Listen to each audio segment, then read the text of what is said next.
மேற்கு வங்கத்தில் கஞ்சன்ஜங்கா எக்ஸ்பிரஸ் தொடர்வண்டி விபத்தில் ஏராளமானோர் இறந்திருக்கிறார்கள்.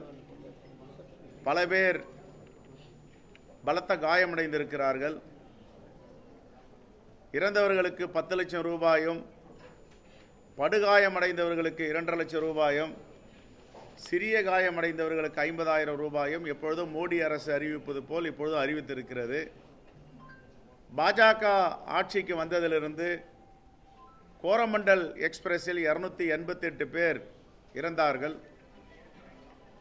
தொடர்ந்து விபத்துகள் நடந்து கொண்டிருக்கின்றன.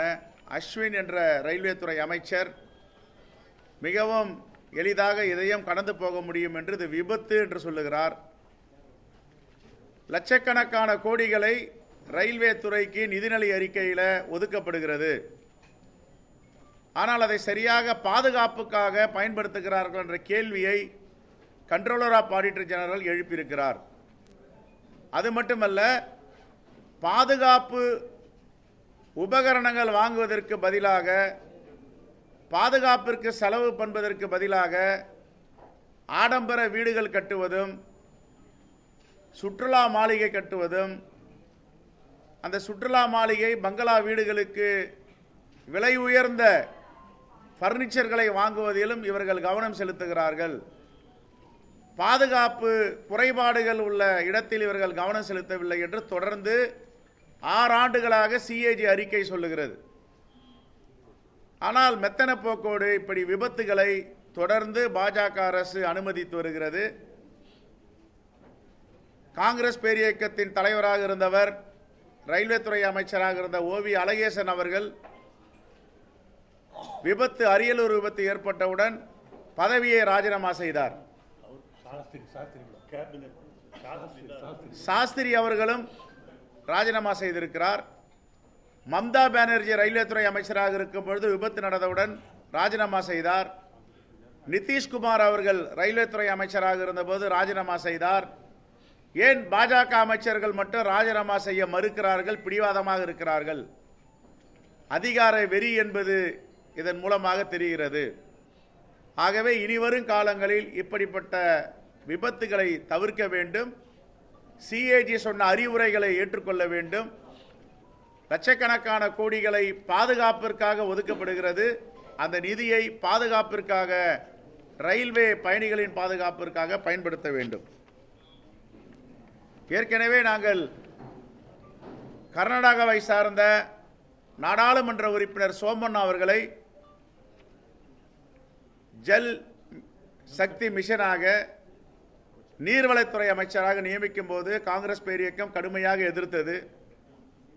வாதி பிரதிவாதி, தமிழ்நாடு வாதி, பிரதிவாதி கர்நாடகம், பிரதிநிதிவாதியை போய் எப்படி அமைச்சராக்க முடியும் என்ற கேள்வியை எழுப்பினோம். இப்பொழுது அவர் என்ன சந்தேகப்பட்டோமோ அதே போன்று இப்பொழுது அவர் மேகதாது விஷயத்தில் கருத்துக்களை சொல்ல ஆரம்பித்திருக்கிறார். இது வன்மையாக கண்டிக்கத்தக்கது. உச்சநீதிமன்ற தீர்ப்புப்படி தமிழ்நாட்டின் அனுமதி இல்லாமல் ஒரு செங்கல்லை கூட மேகதாதுவில் வைக்க முடியாது, நடவடிக்கை எடுக்க முடியாது. ஆகவே இதை மோடி அரசு உடனே அவரை திரும்ப பெற வேண்டும். தென்சென்னை மத்திய மாவட்டத்தின் சார்பாக எங்களுடைய காங்கிரஸ் மாவட்ட தலைவர் வழக்கறிஞர் முத்தழகன் அவர்கள், இளபாஸ்கரன் அவர்கள் ஒரு 7-8 ஆண்டுகளுக்கு முன்பு ஒரு தீர்மானத்தை முன்மொழிந்திருக்கிறார்கள். சிஐடி நகர் முதல் உஸ்மான் சாலை வரை கட்டப்பட்டுள்ள பாலத்திற்கு தியாகசீலர் கக்கன் பெயரை வைக்க வேண்டும் என்று காங்கிரஸ் பேரியக்கத்தின் சார்பாக மாண்பு முதலமைச்சருக்கு இந்த கோரிக்கையை வைக்கிறோம். அந்த பாலத்திற்கு தியாகசீலர் கக்கன் மேம்பாலம் என்று வைக்க வேண்டும் என்று. அதே போன்று தொடர்ந்து சட்டப்பேரவையில் ராமானுஜரை பற்றி நாங்கள் பேசி வருகிறோம். இன்று மாண்பு முதலமைச்சர் அவர்கள் ராமானுஜர் தொலைக்காட்சி தொடரை எழுதிய கலைஞர் அவர்கள் அந்த வடிவமைப்பை, வரலாற்று சிறப்புமிக்க தொடரை புத்தகமாக வெளியிட்டிருக்கிறார். அவருக்கு வாழ்த்துக்களையும் நன்றியை தெரிவித்துக் கொள்கிறோம். அதே போன்று ராமானுஜர் பெயரில் ஒரு விருதளிக்க வேண்டும் என்று தொடர்ந்து வற்புறுத்தி வருகிறோம். அதையும் இந்த சட்டமன்ற கூட்டத்தொடரில் ஆன்மீகவாதிகளுக்கு ராமானுஜர் விருது என்று அளிக்க வேண்டும் என்ற வேண்டுகோளையும் வைக்கிறோம். விக்கிரவாண்டி இடைத்தேர்தலில் எங்களுடைய மரியாதைக்குரிய தலைவர்கள் அண்ணன் அழகிரி, அண்ணன் ஈவிகேசா இளங்கோவன், அண்ணன் திருநாவுக்கரசர், அண்ணன் தங்கபாலு, அண்ணன் கிருஷ்ணசாமி போன்ற தலைவர்கள் எல்லாம் நாடாளுமன்ற உறுப்பினர் டாக்டர் விஷ்ணு பிரசாத், மாவட்ட தலைவர்கள் ஒரு குழு அமைத்திருக்கிறோம். அந்த விக்கிரவாண்டி இடைத்தேர்தலின் தேர்தல் குழுவின்று கூட்டம் நடந்தது. காலையில் வருகின்ற 22 அல்லது 23ஆம் தேதி விக்கிரவாண்டியிலே கூடி எங்களுடைய காங்கிரஸ் பேரியக்க தோழர்களை அழைத்து ஒரு செயல் வீரர்கள் கூட்டம் நடத்த இருக்கிறோம். விக்கிரவாண்டி தேர்தலில் பெருவாரியான வாக்கு வித்தியாசத்தில் திராவிட முன்னேற்ற கழகத்தின் வேட்பாளர் அன்னியூர் சிவா வெற்றி பெறுவார். காங்கிரஸ் பேரியக்க தலைவர்கள் எங்களுடைய தோழர்களை அழைத்து வீடு வீடாக நாங்கள் வாக்கு சேகரிக்க இருக்கிறோம். அதிமுகவுக்கு எங்கே இருந்தோ கட்டளை வந்திருக்கிறது, நீங்கள் போட்டியிட வேண்டாம் என்று. அவர்கள் மறைமுகமாக பாஜக, பாமக வேட்பாளர்களை ஆதரிப்பதற்கு 100% வாய்ப்பு இருக்கிறது. இதை நாங்கள் சொல்லலை, அவங்க கட்சியில் இருந்த டிடிவி தினகரன்லாம் இன்னைக்கு ஒரு செய்தியை பதிவு பண்ணியிருக்கார்.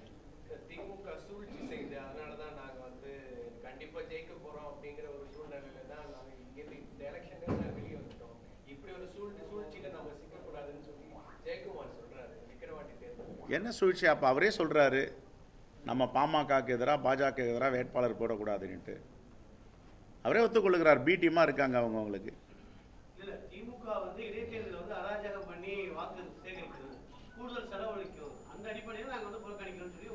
அப்போ அதிமுக காலங்களில் நடந்த இடைத்தேர்தல்கள்லாம் அவங்க இப்படி தான் செஞ்சாங்களா?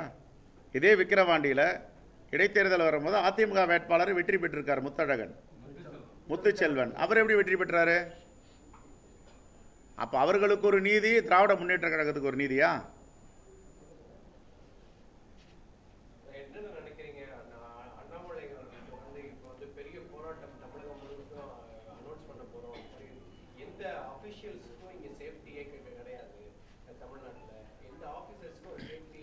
முதல்ல பாஜகவில் இருக்கிற பெண்களுக்கு அவரை பாதுகாப்பு கொடுக்க சொல்லுங்க, அதற்கு பிறகு வரட்டும்.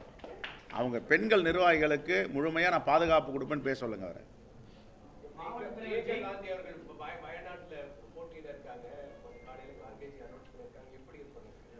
பெருவாரியான வாக்கு வித்தியாசத்தில் வெற்றி பெற போகிறார். வயநாடு என்பது எங்கள் தலைவர் ராகுல் காந்தியுடைய தொகுதி. அவர் சொல்லியிருக்கிறார், நான் ரபர் அலிக்கு மட்டுமில்லை அதையும் சேர்த்து பார்ப்பேன் என்று. மாவட்ட தலைவர் ஜெயக்குமார் விவகாரத்தில் சிபிசிஐடி விசாரணை போயிட்டு இருக்குது. திருப்தியா இருக்குதா? நேற்று ட்ரோன் மூலமா அந்த இடத்தை வந்து ஆய்வு பண்ணியிருக்காங்க. எப்படி பார்க்குறீங்க? எங்களுடைய கோரிக்கை தீர புலன் விசாரணை செய்ய வேண்டும். உண்மையான குற்றவாளி யார் என்று சட்டத்தின் முன் நிறுத்த வேண்டும். நல்லா இருக்கு, பிரமாதமா இருக்கு. நாங்கள் ஏற்கனவே சொல்லியிருக்கிறோம், மாண்புமிகு முதலமைச்சரிடம் இரும்பு கரம் கொண்டு கூலிப்படைகளை அடக்க வேண்டும், ஒடுக்க வேண்டும். சொந்தக்காரக்குள்ளேயே நிலத்தகராறுக்கு கொலை பண்ணிக்கிறாங்க, காதல் பிரச்சனையில் கொலை பண்ணிக்கிறாங்க, சாதி மறுப்பு திருமணத்தில் கொலை பண்ணிக்கிறாங்க. இதுக்கும் சட்டம் ஒழுங்கு என்ன பிரச்சனை இருக்குது? ஒரு கேங்ஸ்டர் இன்னொரு கேங்ஸ்டர் கூட மோதிக்கிறான் அப்படின்னா சட்டம் ஒழுங்கு வேடிக்கை பார்க்குது, காவல்துறை வேடிக்கை பார்க்குதுன்னு சொல்லலாம். இப்போ இந்த ஒரு கொலைகள்லாம் எப்படி நடந்தது நீங்கள் ஆய்வு பண்ணி பார்த்தீங்கன்னா பத்திரிகையில் வர செய்தியை படித்தாவே தெரியும். சொந்த பிரச்சனைக்கு கொலை, நிலப்பிரச்சனைக்கு கொலை, காதல் பிரச்சனைக்கு கொலை, சாதி மறுப்பு திருமண கொலைன்னா இங்கே கவர்மெண்ட் என்ன பண்ணதில்ல, போலீஸ் என்ன பண்ணும்? ஒரு வீட்டுக்குள்ளேயே இருக்கான், 2 பேரும் கொலை பண்ணிக்கிறான். ஆகையால் இதை இன்னும் தடுக்கணும். எங்களுடைய கோரிக்கை, காங்கிரஸ் பேரியக்கத்தோட கோரிக்கை என்னன்னா, இரும்பு கரம் கொண்டு அடக்க வேண்டும், ஒடுக்க வேண்டும். இனி வரும் காலங்களில் இப்படிப்பட்ட படுகொலைகளை அனுமதிக்க முடியாது.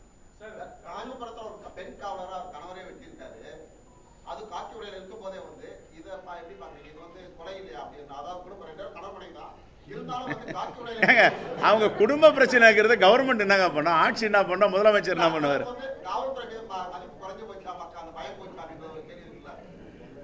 அது அவங்க குடும்ப பிரச்சனைங்க, குடும்ப பிரச்சனையா பாருங்க.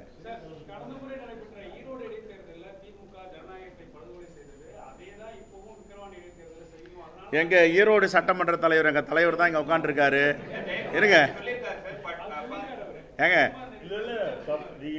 ஈரோட்டில் நடந்த எலெக்ஷன் திராவிட முன்னேற்ற கழகமும் காங்கிரசும் ஜனநாயகத்தை காப்பாற்றியது.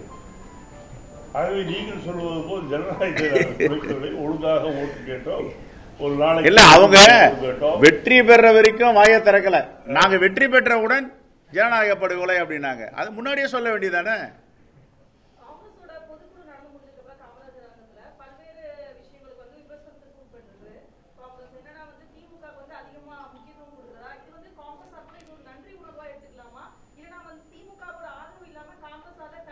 ஏங்க, நாங்க தொடர்ந்து வெற்றி கூட்டணியா திராவிட முன்னேற்ற கழகமும் காங்கிரஸ் பேரியக்கம் இருக்கு.